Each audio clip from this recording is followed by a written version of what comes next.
Thank you so much for hosting us, and thank you actually to everyone who came here to honor the important work of Basel Adra and Yuval Abraham, and also to honor the people, the Palestinian people of Safer Yatta, that you will see in the film today.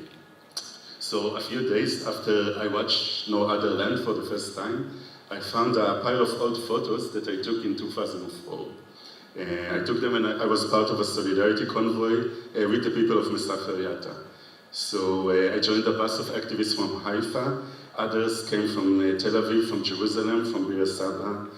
We had to cross by foot the military vehicles that were blocking us from reaching to Safer Yatta, but finally we joined the people there in the villages in the harvest season, and we were harvesting together the fields in order to help them to stay on their land and to resist the attempts of the settlers and the military to expel them. We were also hoping that by doing this solidarity action, we are planting a few seeds of solidarity, aspiring for a future of justice and equality in the midst of the harsh violence of back then the Second Intifada. Little we knew that actually 20 years later, the people of Safer Yatta will face even harsher and well-organized attacks of settler militias joined by military forces.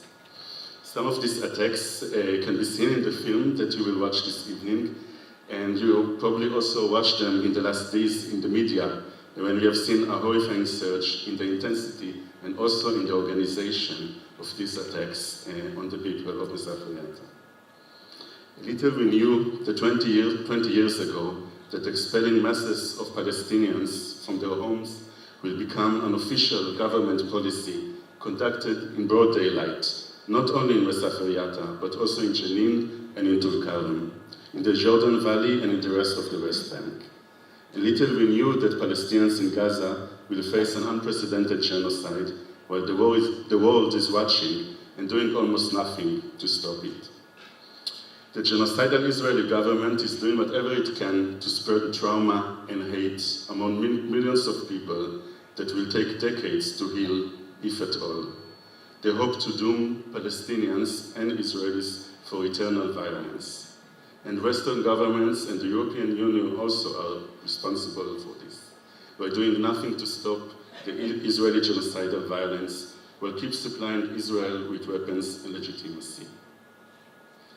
So if you wish to support courageous people like Basel and Yuval, the directors of the film, who show us the possibility for a different future, and if you wish to tender the seeds of solidarity that generations of Palestinian and Jewish activists have planted together, you have to act immediately and concretely to stop this madness in all means possible, to stop the genocide, the militarized violence, the expulsions, and the colonization.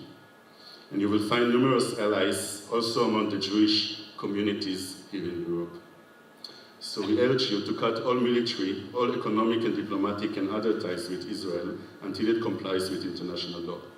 And we urge you to work actively towards the implementation of the rulings of the International Court of Justice and the International Criminal Court. And by this, I also mean to the Prime Minister of Belgium, Bart de Wever, who is hosting the institutions, because international law is also very important. And only then, if all of this is respected, we could maybe have some hope for a peaceful future.